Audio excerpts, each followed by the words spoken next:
Why wasn't Aragorn already king?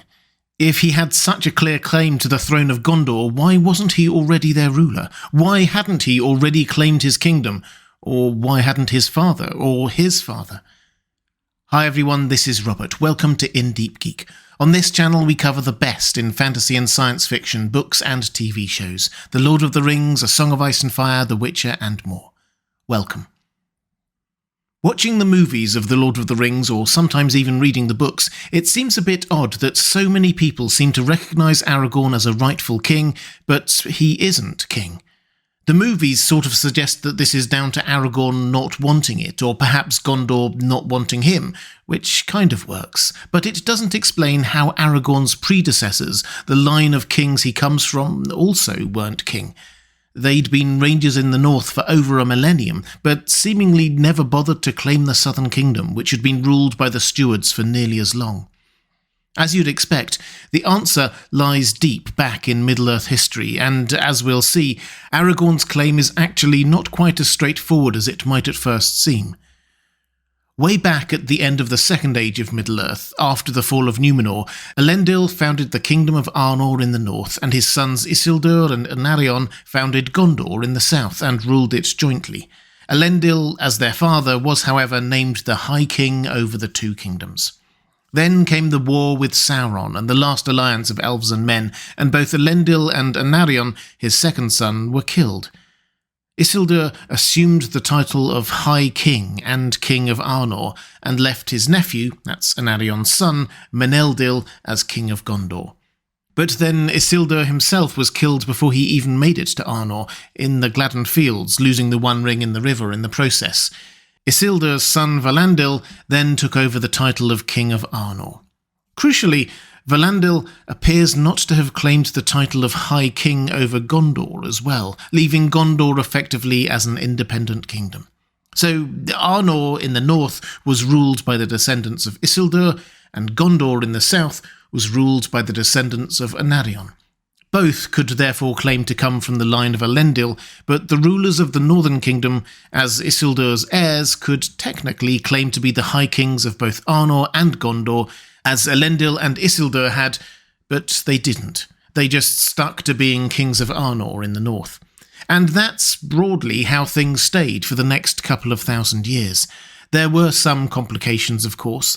In the south, there was a little bit of toing and froing in the succession, coup attempts, generational jumps in kingship and things like that, and in the north, the kingdom split into three smaller kingdoms. But in the north and the south, the genealogical lines back to Isildur and Anarion were still clear.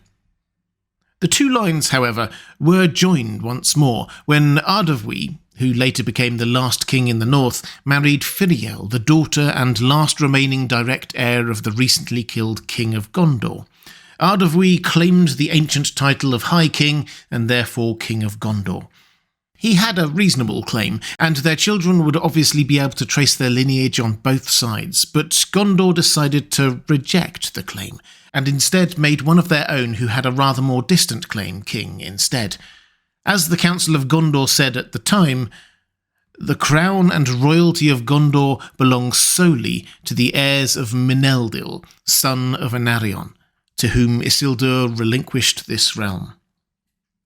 Denethor repeated this argument in The Lord of the Rings to Gandalf much later when discussing Aragorn's claim. Even were his claim proved to me, still he comes but of the line of Isildur.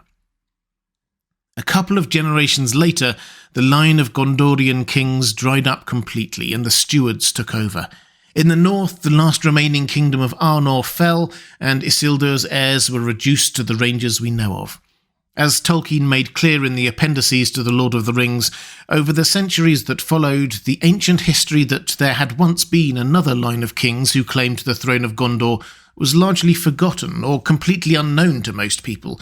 Just some remembered the ancient line of the north, which it was rumoured still lived on in the shadows. So, to summarise Aragorn's legal position, his claim to be Isildur's heir and heir to the long-abandoned kingdom of Arnor is undisputed, but being Isildur's heir did not in and of itself make him the undisputed heir to Gondor. Gondor had existed without a king, or with the stewards as kings in all but name, for 1,000 years, and when they were ruled by a king, the claim of Aragorn's direct ancestor was explicitly rejected by Gondor. So Aragorn couldn't exactly just walk into Minas Tirith and claim the crown. Denethor would refuse him, and most of the people probably wouldn't recognise his claim either. At this point, we should probably acknowledge that Peter Jackson, perhaps wisely, decided to cut out most of this history and imply that the stewards of Gondor had just been effectively keeping the throne warm for the heirs of Isildur all that time. It certainly makes for an easier dynamic for the casual viewer to understand, but Legolas shouting at Boromir that Aragorn is his rightful king did not and would not have happened in the books. So, what changed? How did Aragorn come to be recognised as the rightful king? How did Gondor finally come to accept him? I think we can get a lot of the answer from Faramir's little speech when proposing him as king after Sauron had been defeated. He said, "Men of Gondor, hear now the steward of this realm. Behold, one has come to claim the kingship again, at last.